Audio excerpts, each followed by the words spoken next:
श्रोताबंधु महर्षि वेदव्यास प्रणीत श्रीमद् भागवत एकादश स्कंद सन्निवेशित 16 अध्याय जार शीर्षक हेउछि भगवानकर विभिन्न विभूतिर वर्णना।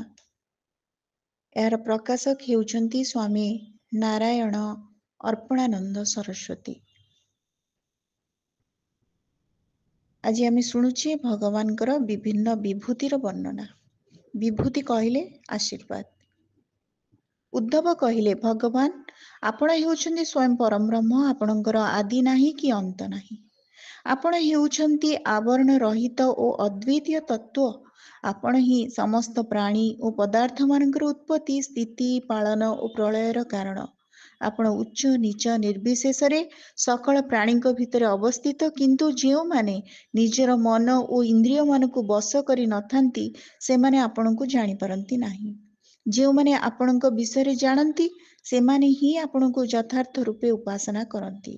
बड़ बड़ ऋषि महर्षि माने आपणकर जो रूप तथा विभूति मानकर उपासना करी सिद्धि लाभ करती आपण मते ता कहंतु।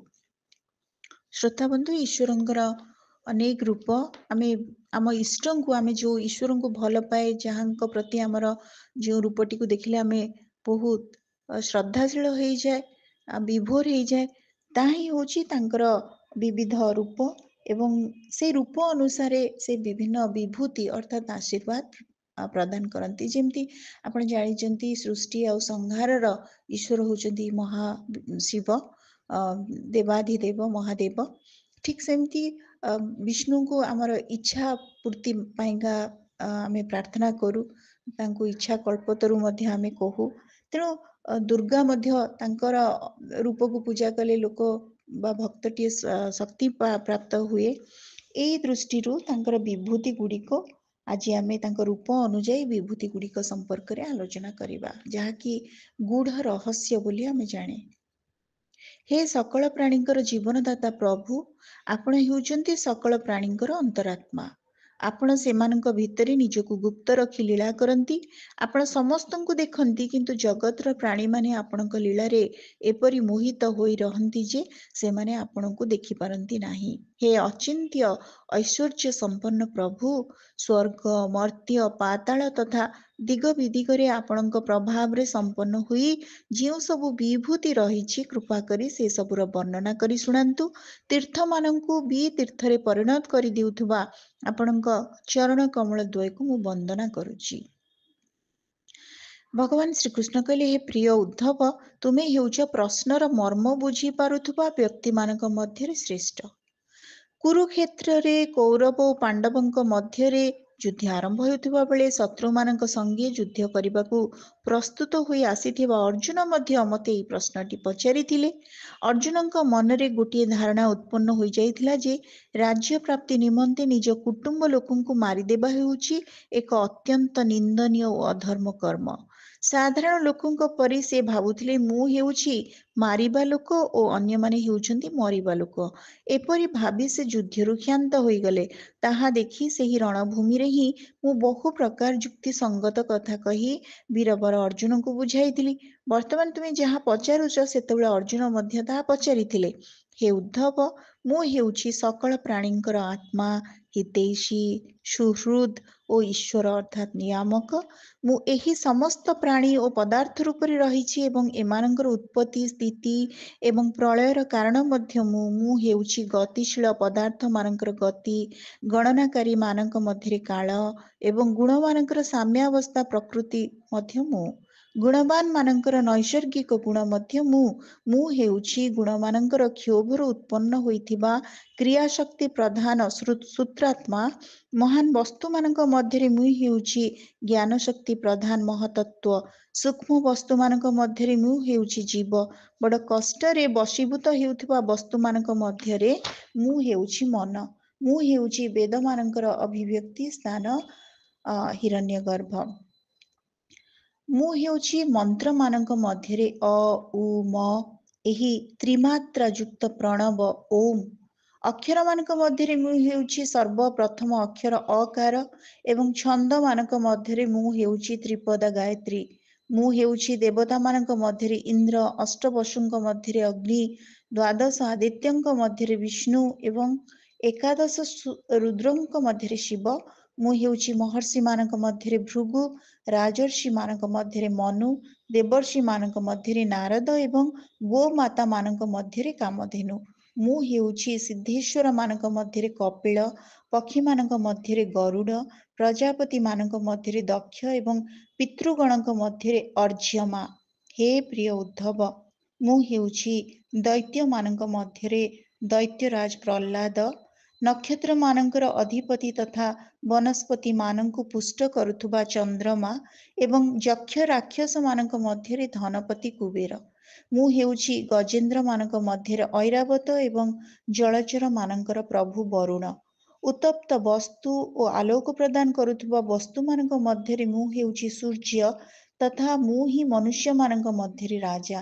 ମୁଁ ହେଉଛି ଅଶ୍ୱମାନଙ୍କ ମଧ୍ୟରେ ଉଚ୍ଚୈଃଶ୍ରବା, ଧାତୁମାନଙ୍କ ମଧ୍ୟରେ ସୁବର୍ଣ୍ଣ, ଦଣ୍ଡଧାରୀ ମାନଙ୍କ ମଧ୍ୟରେ ଯମ ଏବଂ ସର୍ପମାନଙ୍କ ମଧ୍ୟରେ ବାସୁକି।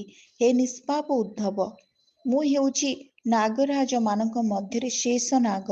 ମୁଁ ସିଂହ ଓ ସ୍ୱଦନ୍ତ ଥିବା ପ୍ରାଣୀମାନଙ୍କ ମଧ୍ୟରେ ସିଂହ, ଆଶ୍ରମ ମାନଙ୍କ ମଧ୍ୟରେ ସନ୍ନ୍ୟାସ ଏବଂ ବର୍ଣ୍ଣ ମାନଙ୍କ ମଧ୍ୟରେ ବ୍ରାହ୍ମଣ। ମୁଁ ହେଉଛି ତୀର୍ଥ ଓ ନଦୀମାନଙ୍କ ମଧ୍ୟରେ ଗଙ୍ଗା, ଜଳାଶୟ ମାନଙ୍କ ମଧ୍ୟରେ ସମୁଦ୍ର, ଅସ୍ତ୍ରଶସ୍ତ୍ର ମାନଙ୍କ ମଧ୍ୟରେ ଧନୁ ତଥା ଧନୁର୍ଧାରୀ ମାନଙ୍କ ମଧ୍ୟରେ ତ୍ରିପୁରାରୀ ଶିବ। ମୁଁ ହେଉଛି ନିବାସ ସ୍ଥାନ ମାନଙ୍କ ମଧ୍ୟରେ ସୁମେରୁ, ଦୁର୍ଗମ ସ୍ଥାନ ମାନଙ୍କ ମଧ୍ୟରେ ହିମାଳୟ, ବନସ୍ପତି ମାନଙ୍କ ମଧ୍ୟରେ ଅଶ୍ୱସ୍ଥ ଏବଂ ଧାନ୍ୟ ଶସ୍ୟ ମାନଙ୍କ ମଧ୍ୟରେ ଯବଧାନ। ମୁଁ ହେଉଛି ପୁରୋହିତ ମାନଙ୍କ ମଧ୍ୟରେ ବଶିଷ୍ଠ, ବେଦ ବେତା ମାନଙ୍କ ମଧ୍ୟରେ ବୃହସ୍ପତି, ସମସ୍ତ ସେନାପତି ମାନଙ୍କ ମଧ୍ୟରେ କାର୍ତ୍ତିକେୟ ଏବଂ ସନ୍ମାର୍ଗ ପ୍ରବର୍ତ୍ତକ ମାନଙ୍କ ମଧ୍ୟରେ ଭଗବାନ ବ୍ରହ୍ମା। ମୁଁ ହେଉଛି ପଞ୍ଚ ମହାଯଜ୍ଞ ମାନଙ୍କ ମଧ୍ୟରେ ବ୍ରହ୍ମଯଜ୍ଞ, ସ୍ୱାଧ୍ୟାୟ ଯଜ୍ଞ ଯାହାକୁ କୁହାଯାଏ, ବ୍ରତ ମାନଙ୍କ ମଧ୍ୟରେ ଅହିଂସା ବ୍ରତ ଏବଂ ମୁଁ ହିଁ ଶୁଦ୍ଧ କାରକ ପଦାର୍ଥ ମାନଙ୍କ ମଧ୍ୟରେ ନିତ୍ୟ ଶୁଦ୍ଧ ବାୟୁ, ଅଗ୍ନି, ସୂର୍ଯ୍ୟ, ଜଳ, ବାଣୀ ଓ ଆତ୍ମା। ମୁଁ ହେଉଛି ଯୋଗ ମାନଙ୍କ ମଧ୍ୟରେ ମନ ନିରୋଧ ରୂପୀ ସମାଧି ଯୋଗ। ଶ୍ରୋତାବନ୍ଧୁ, ମୁଁ ଏଇଠି କହିବାକୁ ଚାହେଁ, ଭଗବାନ ଯେତେବେଳେ ନିଜେ ହିଁ କହୁଛନ୍ତି ମୁଁ ଅହିଂସା ବ୍ରତ, ଅର୍ଥାତ୍ ଯେତେବେଳେ ଆପଣ ଶାନ୍ତ ରହୁଛନ୍ତି, ଆପଣ ଯଦି କୌଣସି ଆପଣଙ୍କ ସହିତ ଛଳ କପଟ ଛଦ୍ମଧାରୀ ମଣିଷ ମାନେ ଆପଣଙ୍କୁ କୌଣସି ସମସ୍ୟାରେ ପକାଉଛନ୍ତି, ଆପଣ ସେତେବେଳେ ହିଂସ୍ର ହେଇଯାଉଛନ୍ତି। ଆପଣ ଭାବୁଛନ୍ତି ମୁଁ ସେମାନଙ୍କୁ କିପରି ଭାବରେ ଆଘାତ ଦେବି, କିନ୍ତୁ ପ୍ରକୃତରେ ସେଇଟା ଉଚିତ ନୁହଁ। କାରଣ ଭଗବାନ ଏଠି ନିଜେ ମଧ୍ୟ ସ୍ୱୀକାର କରୁଛନ୍ତି ସେ ଅହିଂସା। ତେଣୁ ଯେଉଁମାନେ ଶାନ୍ତ, ଯେଉଁମାନେ କିଛି କରନ୍ତି ନାହିଁ, ଶତ୍ରୁମାନଙ୍କୁ ମିତ୍ର ତୁଲ୍ୟ ବ୍ୟବହାର କରନ୍ତି, ଆପଣ ଜାଣିନେବେ ଯେ ଆପଣ ଈଶ୍ୱରଙ୍କ ଆଶୀର୍ବାଦ ପ୍ରାପ୍ତ କରିଥିବା, ତାଙ୍କର ଶ୍ରଦ୍ଧାଶୀଳ, ତାଙ୍କ ସଦୟ ଦୃଷ୍ଟିର ପାଖରେ ଆପଣ ନିୟତ ରହିଛନ୍ତି ଏବଂ ସେଥିପାଇଁ ଆପଣ ଶାନ୍ତ ଏବଂ ଅହିଂସ ମାନସିକତାଧାରୀ। ଈଶ୍ୱର ପୁଣି ମଧ୍ୟ କହୁଛନ୍ତି ମୁଁ ହିଁ ହେଉଛି ବିଜୟାଭିଳାଷୀ ବ୍ୟକ୍ତିଙ୍କ ମନରେ ଗୁପ୍ତ ହୋଇ ରହିଥିବା ମନ୍ତ୍ରଣା। ମୁଁ ହେଉଛି ଆତ୍ମ ଅନାତ୍ମ ସମ୍ବନ୍ଧୀୟ ସମସ୍ତ ଜ୍ଞାନ ଚର୍ଚ୍ଚା ମଧ୍ୟରେ ବ୍ରହ୍ମବିଦ୍ୟା। ମୁଁ ହିଁ ହେଉଛି ତତ୍ତ୍ୱ ନିର୍ଣ୍ଣୟ ନିମନ୍ତେ କରାଯାଉଥିବା ବାଦ ବିବାଦ ରୂପୀ ବିକଳ୍ପ। କାରଣ ଆଜି ପର୍ଯ୍ୟନ୍ତ କେହି ବି ତତ୍ତ୍ୱ ସଂଖ୍ୟା କେତେ ତାହା ନିର୍ଣ୍ଣୟ କରିପାରି ନାହାନ୍ତି। ମୁଁ ହେଉଛି ସ୍ତ୍ରୀମାନଙ୍କ ମଧ୍ୟରେ ମନୁ ପତ୍ନୀ ଶତରୂପା, ପୁରୁଷମାନଙ୍କ ମଧ୍ୟରେ ସ୍ୱୟଂଭୁବ ମନୁ, ମୁନୀଶ୍ୱର ମାନଙ୍କ ମଧ୍ୟରେ ନାରାୟଣ ଏବଂ ବ୍ରହ୍ମଚାରୀ ମାନଙ୍କ ମଧ୍ୟରେ ସନତ କୁମାର। ମୁଁ ହେଉଛି ଧର୍ମମାନଙ୍କ ମଧ୍ୟରେ ସନ୍ନ୍ୟାସ ଧର୍ମ। ମୁଁ ହିଁ କଲ୍ୟାଣକାମୀ ପୁରୁଷମାନଙ୍କର ଅନ୍ତର୍ମୁଖୀ ବୃତ୍ତି। କୌଣସି ବିଷୟକୁ ଗୁପ୍ତ ରଖିବା କାର୍ଯ୍ୟରେ ମୁଁ ହେଉଛି ମଧୁର ବାଣୀ ଓ ମୌନ। ସ୍ତ୍ରୀ ପୁରୁଷ ଯୁଗଳଙ୍କ ମଧ୍ୟରେ ମୁଁ ହେଉଛି ସେଇ ବ୍ରହ୍ମା, ଯାହାଙ୍କ ଶରୀରର ଦୁଇ ଭାଗରୁ ପ୍ରଥମେ ସ୍ତ୍ରୀ ପୁରୁଷ ଯୁଗଳ ଉତ୍ପନ୍ନ ହୋଇଥିଲେ। ସଦା ସାବଧାନ ହୋଇ ଜାଗ୍ରତ ରହିଥିବା ତତ୍ତ୍ୱମାନଙ୍କ ମଧ୍ୟରେ ମୁଁ ହେଉଛି କାଳ। ମୁଁ ହେଉଛି ଋତୁମାନଙ୍କ ମଧ୍ୟରେ ବସନ୍ତ, ମାସମାନଙ୍କ ମଧ୍ୟରେ ମାର୍ଗଶିର ଏବଂ ନକ୍ଷତ୍ରମାନଙ୍କ ମଧ୍ୟରେ ଅଭିଜିତ। ମୁଁ ହେଉଛି ଯୁଗମାନଙ୍କ ମଧ୍ୟରେ ସତ୍ୟଯୁଗ, ବିବେକୀମାନଙ୍କ ମଧ୍ୟରେ ମହର୍ଷି ଦେବଳ ଓ ଅସିତ, ବ୍ୟାସମାନଙ୍କ ମଧ୍ୟରେ ଶ୍ରୀକୃଷ୍ଣ ଦ୍ୱୈପାୟନ ବ୍ୟାସ ତଥା କବିମାନଙ୍କ ମଧ୍ୟରେ ମନଶ୍ରୀ ଶୁକ୍ରାଚାର୍ଯ୍ୟ। ଷଡ଼ୈଶ୍ୱର୍ଯ୍ୟବାନଙ୍କ ମଧ୍ୟରେ ମୁଁ ହେଉଛି ଭଗବାନ ବାସୁଦେବ। ମୁଁ ହେଉଛି ମୋର ପ୍ରେମୀ ଭକ୍ତମାନଙ୍କ ମଧ୍ୟରେ ତୁମେ, ଅର୍ଥାତ୍ ତୁମେ ହେଉଛ ଉଦ୍ଧବ। କିମ୍ ପୁରୁଷ ମାନଙ୍କ ମଧ୍ୟରେ ହନୁମାନ ଏବଂ ବିଦ୍ୟାଧର ମାନଙ୍କ ମଧ୍ୟରେ ସୁଦର୍ଶନ, ଯିଏକି ଅଜଗର ରୂପ ଧରି ନନ୍ଦଙ୍କୁ ଗ୍ରାସ କରିଥିଲା ଏବଂ ଭଗବାନଙ୍କର ପାଦ ସ୍ପର୍ଶ ପାଇ ମୁକ୍ତ ହୋଇଗଲା। ମୁଁ ରତ୍ନମାନଙ୍କ ମଧ୍ୟରେ ପଦ୍ମରାଗ, ସୁନ୍ଦର ବସ୍ତୁମାନଙ୍କ ମଧ୍ୟରେ ପଦ୍ମକୋଷ, ତୃଣମାନଙ୍କ ମଧ୍ୟରେ କୁଶ, ହବିଷ୍ୟ ମାନଙ୍କ ମଧ୍ୟରେ ଗୋଘୃତ। ମୁଁ ହେଉଛି ବ୍ୟବସାୟୀ ମାନଙ୍କ ଠାରେ ନିବାସ କରୁଥିବା ଲକ୍ଷ୍ମୀ, ଛଳ କପଟ କରୁଥିବା ଲୋକଙ୍କ ଭିତରେ ହେଉଥିବା ଦ୍ୟୁତି କ୍ରୀଡ଼ା। ତିତିକ୍ଷୁ ମାନଙ୍କର ତିତିକ୍ଷା ଅର୍ଥାତ୍ କଷ୍ଟ ସହିଷ୍ଣୁତା ଯେଉଁମାନଙ୍କ ଭିତରେ ଅଛି ସିଏ ଭଗବାନ ନିଜେ, ଏବଂ ସାତ୍ଵିକ ପୁରୁଷ ମାନଙ୍କର ସତ୍ୱ ଗୁଣ। ମୁଁ ହେଉଛି ବଳବାନ ମାନଙ୍କର ଉତ୍ସାହ ଓ ପରାକ୍ରମ ଏବଂ ଭଗବତ ଭକ୍ତ ମାନଙ୍କର ଭକ୍ତିପୂର୍ଣ୍ଣ ନିଷ୍କାମ କର୍ମ। ବୈଷ୍ଣବ ମାନଙ୍କର ପୂଜ୍ୟ ବାସୁଦେବ, ସଂକର୍ଷଣ, ପ୍ରଦ୍ୟୁମ୍ନ, ଅନିରୁଦ୍ଧ, ନାରାୟଣ, ହୟଗ୍ରୀବ, ବରାହ, ନୃସିଂହ ଓ ବ୍ରହ୍ମା। ଏଇ 9 ମୂର୍ତ୍ତି ମଧ୍ୟରୁ ମୁଁ ହେଉଛି ସର୍ବପ୍ରଥମ ଓ ଶ୍ରେଷ୍ଠ ମୂର୍ତ୍ତି ବାସୁଦେବ। ମୁଁ ହେଉଛି ଗନ୍ଧର୍ବ ମାନଙ୍କ ମଧ୍ୟରେ ବିଶ୍ୱାବସୁ, ଅପ୍ସରା ମାନଙ୍କ ମଧ୍ୟରେ ବ୍ରହ୍ମାଙ୍କ ରାଜସଭାର ନର୍ତ୍ତକୀ ପୂର୍ବଚିତ୍ତି। ମୁଁ ହେଉଛି ପର୍ବତ ମାନଙ୍କର ସ୍ଥିରତା ଓ ପୃଥିବୀର ଶୁଦ୍ଧ ଗନ୍ଧ ତନ୍ମାତ୍ର। ମୁଁ ହେଉଛି ଜଳର ତନ୍ମାତ୍ର ରସ ଏବଂ ତେଜସ୍ୱୀ ମାନଙ୍କ ମଧ୍ୟରେ ସେମାନଙ୍କର ସୂକ୍ଷ୍ମ ତେଜସ୍ୱିତା।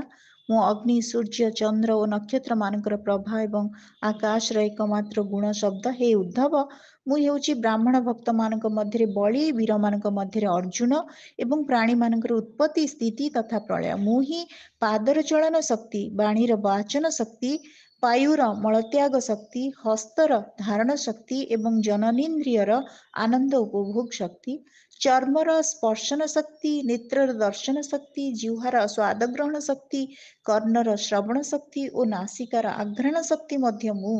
ମୁଁ ହେଉଛି ସବୁ ଇନ୍ଦ୍ରିୟଙ୍କର ଇନ୍ଦ୍ରିୟ ଶକ୍ତି, ଭୂମି, ବାୟୁ, ଆକାଶ, ଜଳ, ତେଜ, ଅହଙ୍କାର, ମହତତ୍ଵ, ପଞ୍ଚମହାଭୂତ, ଜୀବ, ମୂଳ ପ୍ରକୃତି, ସତ୍ଵ, ରଜ, ତମ, ଏସବୁ ବିକାର ଏବଂ ଏସବୁ ବିକାରର ଅତୀତ ବ୍ରହ୍ମ ମଧ୍ୟ ମୁଁ ହିଁ ଅଟେ।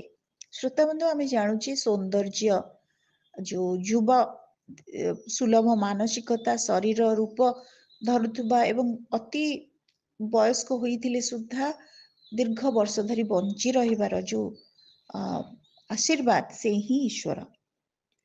ଏସବୁ ତତ୍ଵ ମାନଙ୍କର ଗଣନା ବିଭିନ୍ନ ଲକ୍ଷଣ ଦ୍ୱାରା ଏସବୁର ଜ୍ଞାନ ତଥା ତାହାର ତତ୍ଵ ଜ୍ଞାନ ସ୍ୱରୂପ ଫଳ ମଧ୍ୟ ମୁଁ ହିଁ ଈଶ୍ୱର, ମୁଁ ହିଁ ଜୀବ, ମୁଁ ହିଁ ଗୁଣ ଏବଂ ମୁଁ ହିଁ ଗୁଣୀ, ମୁଁ ହିଁ ସମସ୍ତଙ୍କର ଆତ୍ମା ଏବଂ ସର୍ବରୂପ ମଧ୍ୟ ମୁଁ। ମୋ ଛଡ଼ା ଅନ୍ୟ କୌଣସି ପଦାର୍ଥ କେଉଁଠି ବି ନାହିଁ। ଶ୍ରୋତାବନ୍ଧୁ, ଏଇଠି ମୋର ମନେ ପଡୁଛନ୍ତି ସ୍ୱାମୀ ଚିଦାନନ୍ଦ ସରସ୍ୱତୀ ମହାରାଜ, ଯିଏ କହିଥିଲେ ତାଙ୍କର ଯୋଉ ପ୍ରାର୍ଥନା ରହିଛି ଦିବ୍ୟ ଜୀବନ ସଂଘର, O Lord, I am thine, all is thine, thy will be done, thou art everything, I do nothing, I possess nothing, I am only an instrument in thy hands, I am only an instrument of thy peace। ଅର୍ଥାତ୍ ଆମେ କେହି ମଧ୍ୟ କିଛି କରୁନାହେଁ, ତେଣୁ ଭଗବାନ କହିଥିଲେ ନିମିତ୍ତ ମାତ୍ରମ୍ ଭବ ସବ୍ୟସାଚୀମ୍। ତେଣୁ ଆମେ ନିଜକୁ ଦୁର୍ବଳ ଦଳଠାରୁ ମଧ୍ୟ ହୀନ ସାଧାରଣ ମନେ କରିବା ଉଚିତ। ଅହଙ୍କାରରୁ ଉର୍ଦ୍ଧ୍ୱକୁ ଯିବା ଉଚିତ। ଆଦୌ ଯୋଉ ଗର୍ବ, ଦମ୍ଭ ବା କୌଣସି ପ୍ରକାର ଛଳନା, ନିଜ ଭିତରେ କପଟ ଆଚରଣ ରଖିବା ଉଚିତ ନୁହେଁ, ଯାହାଦ୍ୱାରା ଆମେ ଈଶ୍ୱରଙ୍କ ପ୍ରିୟ ପାତ୍ର ହୋଇପାରିବା। ମୁଁ ହିଁ ସମସ୍ତଙ୍କର ଆତ୍ମା ଏବଂ ସର୍ବରୂପ ମଧ୍ୟ ମୁଁ। ମୋ ଛଡ଼ା ଅନ୍ୟ କୌଣସି ପଦାର୍ଥ କେଉଁଠି ବି ନାହିଁ।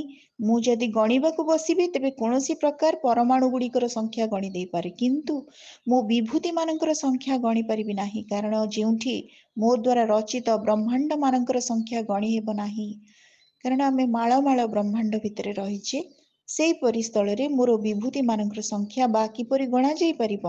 ଏତିକି ଜାଣ ଯେ ଯେଉଁଥିରେ ତେଜ, ଶ୍ରୀ, କୀର୍ତ୍ତି, ଐଶ୍ୱର୍ଯ୍ୟ, ଲଜ୍ଜା, ତ୍ୟାଗ, ସୌନ୍ଦର୍ଯ୍ୟ, ସୌଭାଗ୍ୟ, ପରାକ୍ରମ, ତିତିକ୍ଷା ଓ ବିଜ୍ଞାନ ଆଦି ଶ୍ରେଷ୍ଠ ଗୁଣ ଅଛି, ତାହା ହିଁ ହେଉଛି ମୋର ହିଁ ଅଂଶ। ଆପଣମାନେ ଅନୁଭବ କରିପାରୁଥିବେ, ଯୋଉମାନେ ଧନୀ ସିଏ ବି ଈଶ୍ୱରଙ୍କ ଆଶୀର୍ବାଦ, ଯୋଉମାନଙ୍କର କୀର୍ତ୍ତି ଅଛି, ପ୍ରସିଦ୍ଧି ଲାଭ କରିଛନ୍ତି, ସେମାନେ ମଧ୍ୟ ଭଗବାନଙ୍କ ଆଶୀର୍ବାଦ ପ୍ରେରିତ। ଐଶ୍ୱର୍ଯ୍ୟ ଅର୍ଥାତ୍ ବାହ୍ୟ ଐଶ୍ୱର୍ଯ୍ୟ, ଅନ୍ତ ଐଶ୍ୱର୍ଯ୍ୟ, ଯୋଉମାନଙ୍କ ଭିତରେ ଭଲ ଗୁଣ ଅଛି, ସଦ୍ଗୁଣ ଅଛି, ଯୋଉମାନେ ଲଜ୍ଜାଶୀଳ, ଉଦ୍ଧତ ନୁହନ୍ତି, ଯେଉଁମାନଙ୍କ ଭିତରେ ତ୍ୟାଗ ମାନସିକତା ଅଛି, ଯୋଉମାନେ ସୌନ୍ଦର୍ଯ୍ୟର, ସୌଭାଗ୍ୟର ଅଧିକାରୀ, ସେମାନେ ହିଁ ଈଶ୍ୱରଙ୍କ ଅଂଶ ବିଶେଷ। हे उद्धव तुमे पचारिथिबा अनुसारे मु संक्षेप्रे मो विभूति मानकर वर्णना करिदेली। ए सबु परमार्थ वस्तु नुहे, ए सबु मनोविकार मात्र। कारण मनरे विचार करा जाई पारुथबा तथा बाणी रे कुहा जाई पारुथबा कोनोसी भी वस्तु परमार्थ होई न पारे, वास्तविक होई न पारे। ता हेउची परमार्थ वस्तुर एक कल्पना मात्र। तेणु तुमे वचन को संयत कर। वचने किम दरिद्रता। तेणु वचन रे जदि मिठापण अछि ताले निश्चित भावरे सेटा ईश्वरंकर शक्ति आपणक वाक शक्ति भावरे रहिछि, जोथि आपण काहा प्रति क्रोध बा कोनोसी प्रकार आक्षेपात्मक शब्दर प्रयोग करू नाहंती। तेणु आमे भाबे जे केही किछि काम आदाय करिया पई मिठा कथा कहूछि ना। आपण जानिबा दरकार जो माने मिठा कथा कहंती, जो मानकर व्यवहार भलो, से माने निश्चित भावरे ईश्वरंक प्रत्यक्ष आशीर्वाद लाभ करिसंती। तेणु बाणी रे जो माने खूब सुंदर से माने मध्य ईश्वरंक आशीर्वाद बोली जानिबा को हेबो। तेणु वचन को तुमे संयत कर, मनर संकल्प विकल्प बंद कर दियो, प्राण को निज बसरे रख एवं इंद्रिय मान को दमन कर, सात्विक बुद्धि द्वारा सांसारिक बुद्धि को शांत कर। यहा कले तुमको आ संसार जन्म मृत्यु रूपी दुखमय मार्ग रे घुरिबा को पड़िबो नाही। कंचा हांडी रे पानी भर्ती करदेले ताहा जेपरि धीरे धीरे बोही जाए, जो साधक बुद्धि द्वारा बाणी और मन को पूर्ण रूपे बस करि नथांती तांकर सबु व्रत तप और दान मध्य ठीक सही परि क्षीण हो जाए। तेणु जो माने मोर प्रेमी भक्त से मानकु मोर परायण होई भक्तियुक्त बुद्धि बल निजर बाणी और मन को संयत करने को पड़िबो। एतिकी करिदेले से मानकर आउ किछि करबा को बाकी रहइबो नाही। से माने कृत्य कृत्य होई जिवे।